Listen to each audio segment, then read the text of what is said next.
అందరికీ నమస్కారం. తెలుగు రాష్ట్రాల్లో బీజేపీ అధ్యక్షుల కోసం వేట మొదలైంది. అంటే వేట మొదలవటం అంటే అధిష్టానం ఎవరికి ఇవ్వాలి అనే దాని మీద చర్చోపచర్చలు చేస్తుంది.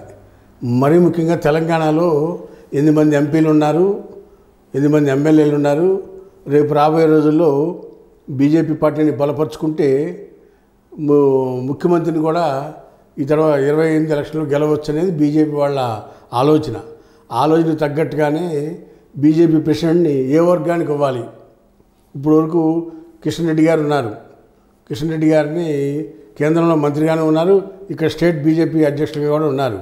అయితే ఆయన 2 బాధ్యతలు వర్క్లోడ్ ఎక్కువైంది కాబట్టి ఆయన బీజేపీ అధ్యక్షుడిగా తప్పించి తెలంగాణలో కొత్త బీజేపీ అధ్యక్షుడు ఇవ్వాలని ఆలోచన చేస్తుంది.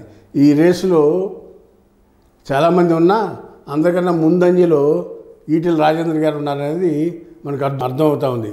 ఈటెల రాజేందర్ గారు ఆల్రెడీ బీజేపీ పార్టీ తరఫున 2 సార్లు ఎలక్షన్లో పోటీ చేశారు. ఒకసారి బై ఎలక్షన్లో ఎమ్మెల్యే గాను మొన్న ఎంపీ గాను పోటీ చేసి 2 సార్లు విజయం సాధించారు ఈటెల రాజేందర్ గారు.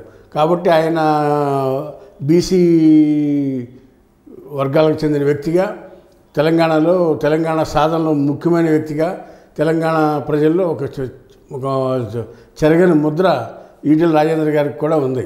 కాబట్టి ఈటెల రాజేందర్ గారు అయితే తెలంగాణలో బాగుంటుందనేది అందరి ఆలోచనగా అర్థమవుతుంది.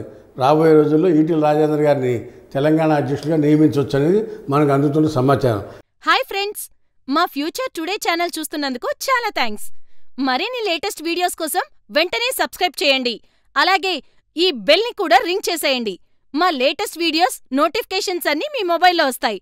మా వీడియోస్ మీకు నచ్చితే లైక్ చేయండి, షేర్ చేయండి, నచ్చకపోతే కామెంట్ చేయండి.